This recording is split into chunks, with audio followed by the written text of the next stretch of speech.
কোরআন পড়তে ভালো লাগে, কোরআন শুনতে ভালো লাগে, কোরআন জানতে ভালো লাগে, কোরআন মানতে ভালো লাগে না।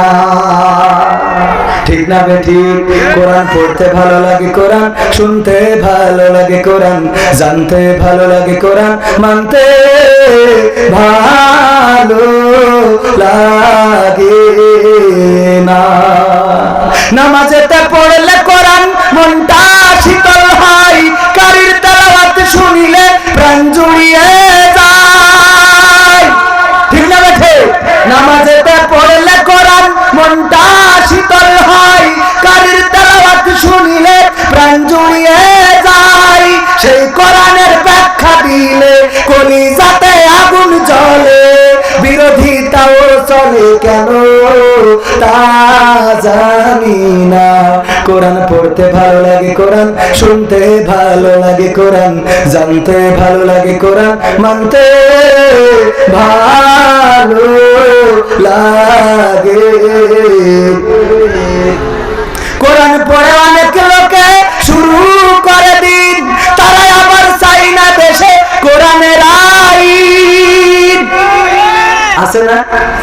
কোরআন পড়ে দিন শুরু করে, অথচ সেই কোরআনের আইন যারা চায় তাদেরকে ধরে কারারুদ্ধ করে, এমন মানুষ আছে না? নাই? কোরআন পড়ে অনেক লোকে শুরু করে দিন, তারা আবার চাই না দেশে কোরআনের আইন। এটা যে কেমন নীতি, তাই তো এ দুর্গতি করছে মোদের ক্ষতি কেন তা বুঝি না। কোরআন পড়তে ভালো লাগে, কোরআন শুনতে ভালো লাগে, কোরআন জানতে ভালো লাগে, কোরআন মানতে ভালো লাগে। সত্যি বলছি তো? কোরআন বুকে চুমু খাওয়ার লোকের নাই অভাব, সেই কোরআনের বিরোধিতা আবু জাহেলের স্বভাব। কোরআন বুকে চুমু খাওয়ার লোকের নাই অভাব, সেই কোরআনের বিরোধিতা আবু লাহাবের স্বভাব। মানবা সুবিধা মতো, তাই এই বুকে ক্ষত, দেখলে এমন কিছু সইতে পারে না। কোরআন পড়তে ভালো লাগে, কোরআন শুনতে ভালো লাগে, কোরআন জানতে ভালো লাগে, কোরআন মানতে ভালো লাগে। এমন মানুষ আছে না? নাই? বলে হুজুর কোরআন থেকে কথা বলবেন, কোরআনের বাইরে কোনো কথা বলবেন না। যেই বলা হয় কোরআনের আইন, চোর চুরি করলে হাত কেটে দাও, কেউ যদি জেনা করে মাজা পর্যন্ত গেড়ে দাও, তারপরে ইট পাথরে নিক্ষেপ করে তাকে সঙ্গে ছাড় করে দাও, কেউ যদি চিন্তাই করে বিপরীত দিক থেকে হাত এবং পা কেটে দাও। এই কোরআনের আইন কায়েম করা লাগবে গো। এই কথা বললে বলে হুজুর কেন এইসব নিয়ে টানাটানি করেন, এইগুলো কোরআনে কই পাইছেন? আমরা এত পড়ি কিন্তু কোরআনে পাইলাম না রে। আছে না? কোরআনের কথা শুনতে চাই না, বুকে জ্বালা বেঁধে যায়। আল্লাহ তাদের ব্যাপারে বলেছে ইউরিদুনা লিয়ুতফিউ নূরাল্লাহি বিআফওয়াহিহিম ওয়াল্লাহু মুতিম্মু নূরিহি ওয়ালাউ কারিহাল কাফিরুন। আল্লাহ বলছে ওরা চায়, কারা চায়? টাকলারা, পেটলারা, ভুড়িওয়ালারা, দুর্নীতিবাজেরা, ওরা চায় মুখের ফু দিয়ে কোরআনের আলোকে নির্বাপিত করে দেবে। কিন্তু আমি আল্লাহ চাই আমার দিনের আলোকে প্রজ্বলিত করে রাখবো, যতই তাদের বুকের মধ্যে জ্বালা পোড়া হোক না কেন। আর আল্লাহ যেটা চান সেইটাই হবে, এইটা ঠেকানোর মতো কারো ক্ষমতা আছে নাকি? পৃথিবীর কোন মানুষ কি ঠেকাতে পারবে? আফগানিস্তানে তালেবানদের বিজয় হয়েছে সংখ্যা দিয়ে নাকি ঈমান দিয়ে?